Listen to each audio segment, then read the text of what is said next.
Good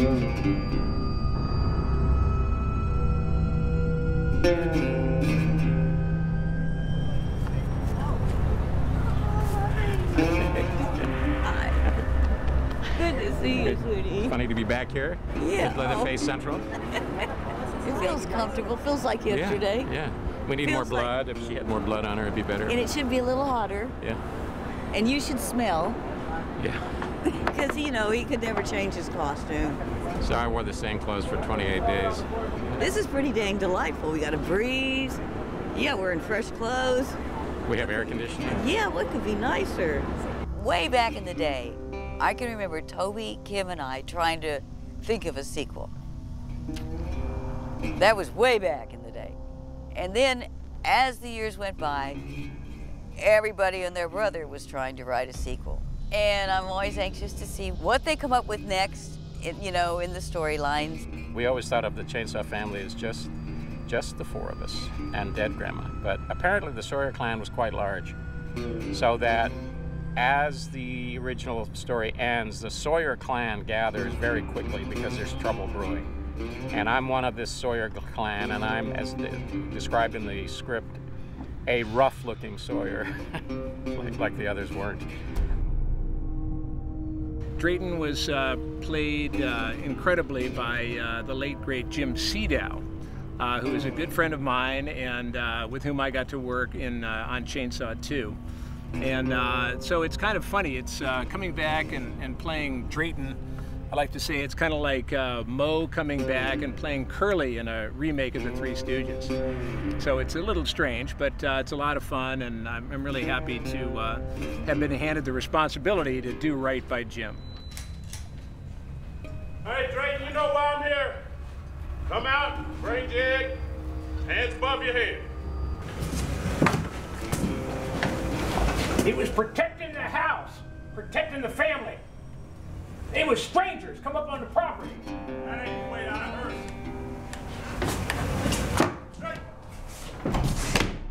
You know, I'm certainly channeling his spirit, which is a wonderful one. The character is, you know, nothing that I could ever equal, in the sense that, you know, I'm not really trying necessarily to make you forget Jim Seadow. Really, my job, as far as I'm concerned, is to just pay homage to him and to, you know, just get the humor of Jim's performance, which is amazing. You throw like a girl, you son of a bitch! Blow me!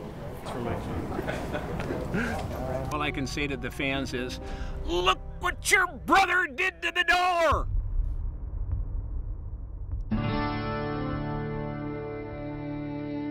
The design of this house was predicated by the Texas Chainsaw Massacre. We did our best forensically to reproduce it, and the ways we did it. They had sold the house and chopped it up and moved it to somewhere in Texas, and it became a restaurant. So we sent someone to the actual house and measured every square inch of it.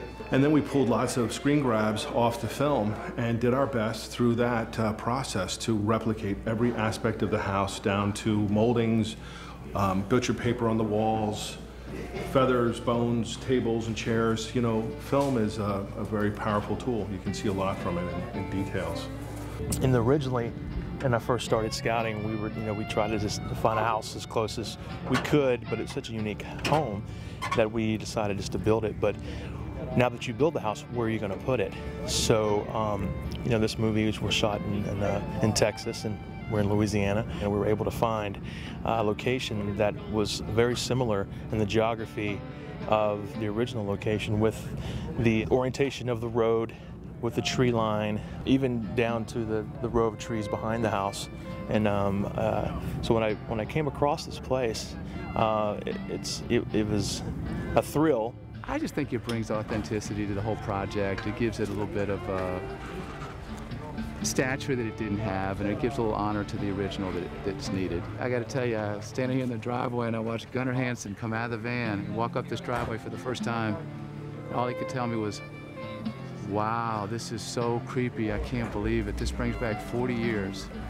Wow, look at this. And he was just so impressed by what Carl Mazzacone had done to replicate the house to scale, down to the bushes, the swing set, everything. Oh my goodness.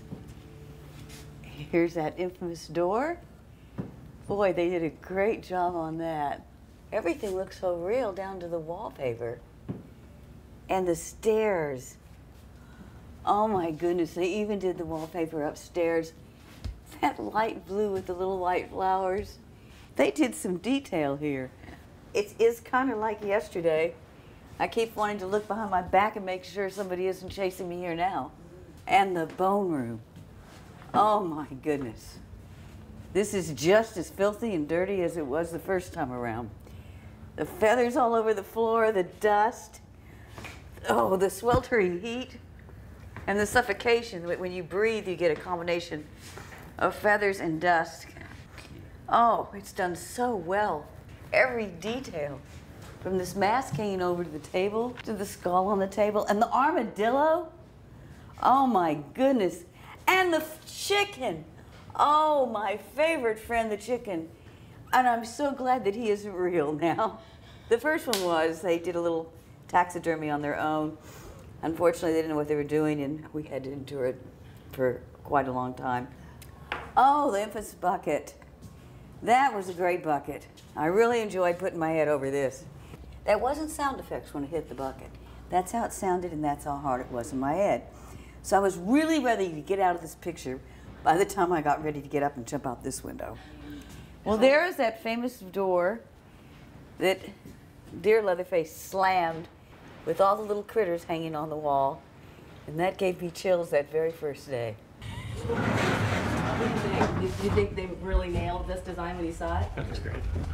It's like being back on the set. Even the heat feels like it's being back on the original location. His mind's starting to dissolve. Problem with age, your mind starts to go. Let's do it real quick. Okay, this is the Andrew Bernowski slams the door.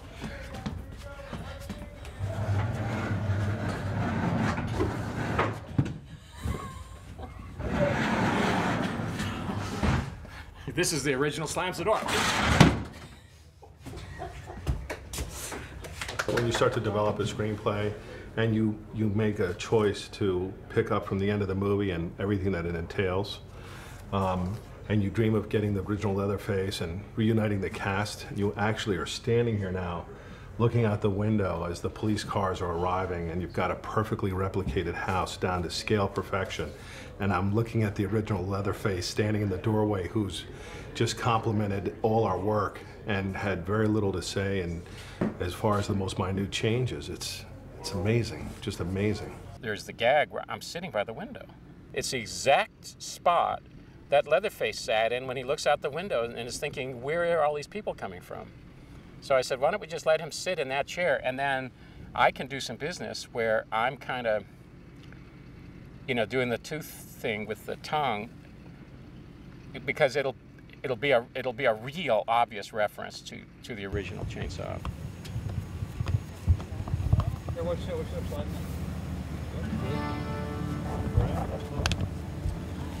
Hello.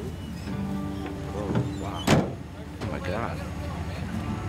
They did a beautiful job, didn't they? Hey, John Dugan. John Lessenhop. Nice to meet you. Welcome back. Okay, guys, I need to clear everybody out. Thank you.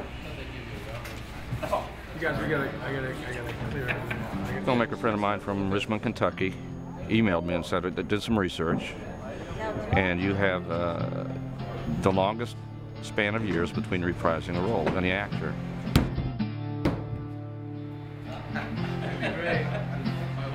It's wild. It was like a flashback.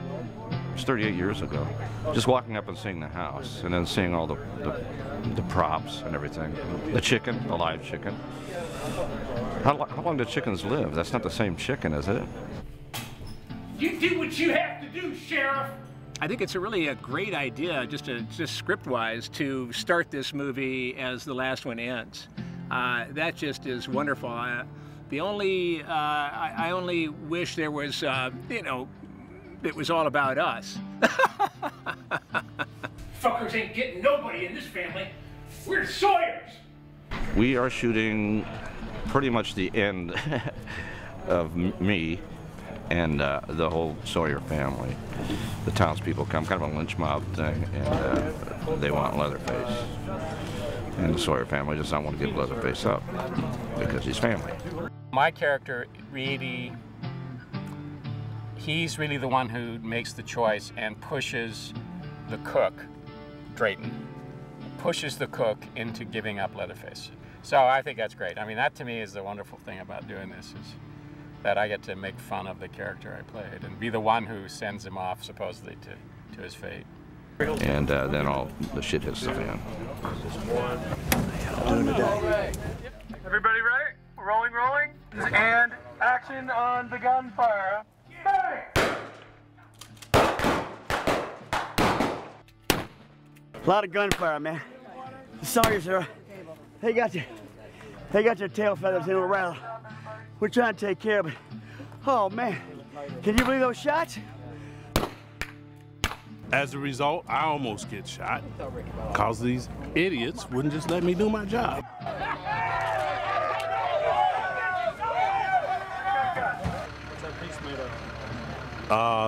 I really don't know. I think it's goat hair. It looks like Don Cornelius's afro from Soul Train. I mean, I don't know how they even found that, but it looks just like that. Look. I mean, that's it. Just pull that little piece down right there. Peace and soul. Black Jack, old number 7, finest whiskey made. A little Molotov cocktail for the boys inside. Like that. Okay, here we go. And Molotov cocktail action. Special delivery!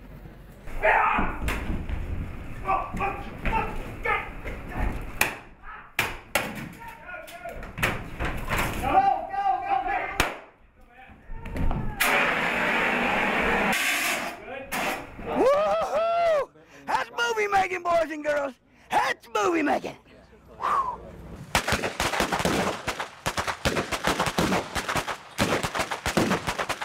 I got 10 moving cars, I got 20 people with guns, I've got another 8 inside, fire, explosives. There'll be hangings, draggings, you name it, as we burn this house down. Everybody please take your spots. This is on you first. After an odd, Sheriff. Can't get around a good book. Running great, Ollie. Help a job, boy. That's what you do. Yes, the fraud now. Well, it takes a little bit of preparation. And first we have construction build the house, and we came in and plumbed the whole house, knocked out all the drywall, put propane bars. There's many propane tanks behind the house that fueled it. Before we filmed, we went in there and fueled it with additional fuel, some diesel and some white gas. I was concerned that it would get out of hand, but for a couple days, we came and wet down the whole area with water trucks just to be safe. And so the fire department's always there because they sign off on it. If there was a big fire and this got out of hand, they would step in and take care of it.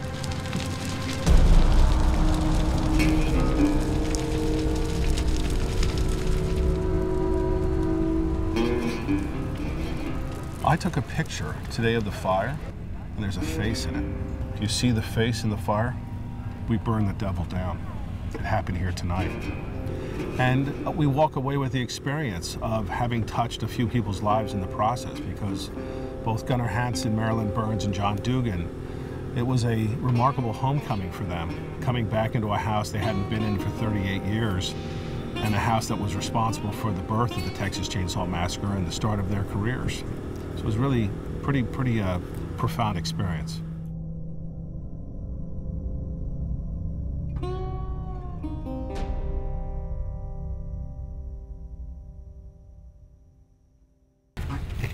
Hey, lick my plate, you dog dick.